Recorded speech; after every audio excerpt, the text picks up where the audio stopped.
വിജയദശമി ദിനത്തിൽ പതിവില്ലാതെ സർക്കാർ ഒരു പുതിയ നിർദ്ദേശം പുറത്തിറക്കിയിരിക്കുന്നു. വിജയദശമി ദിനവും ഗാന്ധി ജയന്തി ദിനവും ഒരേ ദിവസമാണ് ഇക്കുറി വരുന്നത്. ഗാന്ധി ജയന്തി ദിനത്തിൽ പിണറായി വിജയന്റെ സന്ദേശം സ്വീകരിക്കാൻ എല്ലാ കുട്ടികളും അതേ ദിവസം സ്കൂളിൽ എത്തണമെന്നാണ് വിദ്യാഭ്യാസ വകുപ്പിന്റെ വിചിത്രമായ ഉത്തരവ് വന്നിരിക്കുന്നത്. ഒരിക്കലും വിജയദശമി ദിനം ഒരു പ്രവൃത്തി ദിവസമാക്കി ഇതുവരെ സർക്കാർ കൊടുത്തിട്ടില്ല. എന്നാൽ ഗാന്ധി ജയന്തി ദിനത്തിൽ ഒരാഴ്ച മുഴുവൻ സേവനവാരമായി ആഘോഷിക്കാറുണ്ട് താനും. ഇത് ഇപ്പോൾ വിമർശനത്തിനും അതോടൊപ്പം തന്നെ ഒരു സംശയത്തിനും ഇടയാക്കിയിരിക്കുകയാണ് വിദ്യാഭ്യാസ വകുപ്പിന്റെ ഈ ഒരു പ്രസ്താവന.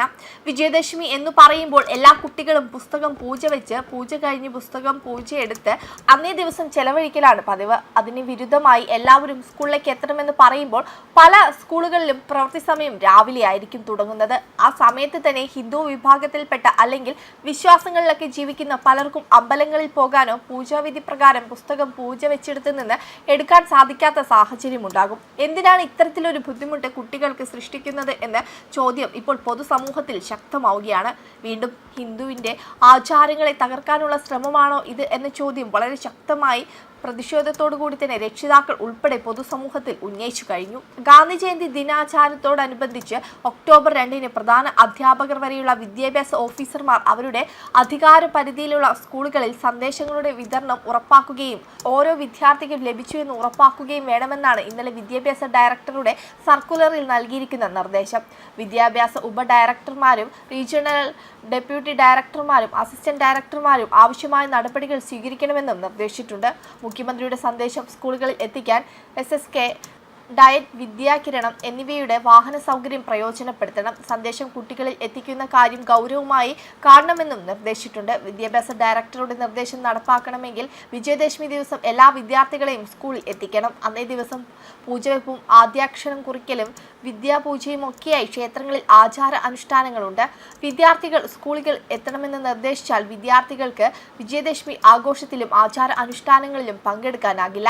മാത്രമല്ല, വീടുകളിൽ നിന്ന് മാറി പഠിക്കുന്നവരും ജോലി ചെയ്യുന്നവരും കുട്ടികളും ഉൾപ്പെടെ സ്വന്തം നാട്ടിലേക്ക് പോയിട്ടുമുണ്ട്.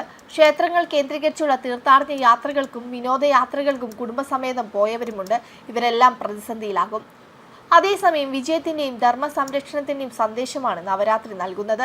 അതുകൊണ്ട് തന്നെ ഈ ദിവസങ്ങൾ ഭക്തിയാദരപൂർവ്വം അറിഞ്ഞാചരിക്കണം. നവരാത്രി ദിവസങ്ങളിലെ ആദ്യ 3 നാൾ ദേവിയെ പാർവതിയായും അടുത്ത 3 നാൾ ലക്ഷ്മിയായും അവസാന 3 നാൾ സരസ്വതിയായും സങ്കല്പിച്ചാണ് പൂജ നടത്തുന്നത്. കേരളത്തിൽ അഷ്ടമി, നവമി, ദശമി എന്നീ ദിവസങ്ങളാണ് നവരാത്രി ആഘോഷത്തിൽ പ്രധാനം. കൂടാതെ പല ചരിത്രങ്ങളുമുണ്ട്. പുരാണങ്ങൾ അനുസരിച്ച് ലങ്കയിലെ രാജാവായ രാവണൻ 14 വർഷത്തെ വനവാസത്തിനിടെ ശ്രീരാമന്റെ ഭാര്യയായ സീതയെ തട്ടിക്കൊണ്ടുപോയി. ലക്ഷ്മണൻ, ഹനുമാൻ, വാനരസേന എന്നിവരോടൊപ്പം ശ്രീരാമൻ സീതയെ രക്ഷിക്കാൻ കഠിന യുദ്ധം ചെയ്തു. 10-ാം ദിവസം രാമൻ രാവണനെ പരാജയപ്പെടുത്തി. ഇന്ത്യയുടെ പല ഭാഗങ്ങളിലും ആഘോഷങ്ങളുടെ ഭാഗമായി രാവണൻ, കുംഭകർണൻ, മേഘനാഥൻ എന്നിവരുടെ പ്രതിരൂപങ്ങൾ കത്തിക്കുന്നുണ്ട്. ശേഷം ദീപങ്ങളുടെ ഉത്സവമായ ദീപാവലി ആഘോഷിക്കുകയും ചെയ്യും. മഹിഷാസുരനെ പരാജയപ്പെടുത്തി ദുർഗയുടെ വിജയത്തെയും വിജയദശമി അനുസ്മരിപ്പിക്കുന്നുണ്ട്. വിവിധയിടത്തിൽ നൃത്തവും വലിയ ആഘോഷവും ഇതിന്റെ ഭാഗമായി നടക്കുന്നു. ദുർഗാ വിഗ്രഹങ്ങളുടെ നിമജ്ജനം ഊർജ്ജസ്വലമായ ഘോഷയാത്രകളിലൂടെ നടക്കുന്നത് ദേവിയുടെ സ്വർഗീയ വാസസ്ഥലത്തെ കുറിച്ചുള്ള തിരിച്ചുവരവായി ഇത് അടയാളപ്പെടുത്തുന്നു. വെബ് ഡെസ്ക് കർമ്മ ന്യൂസ്.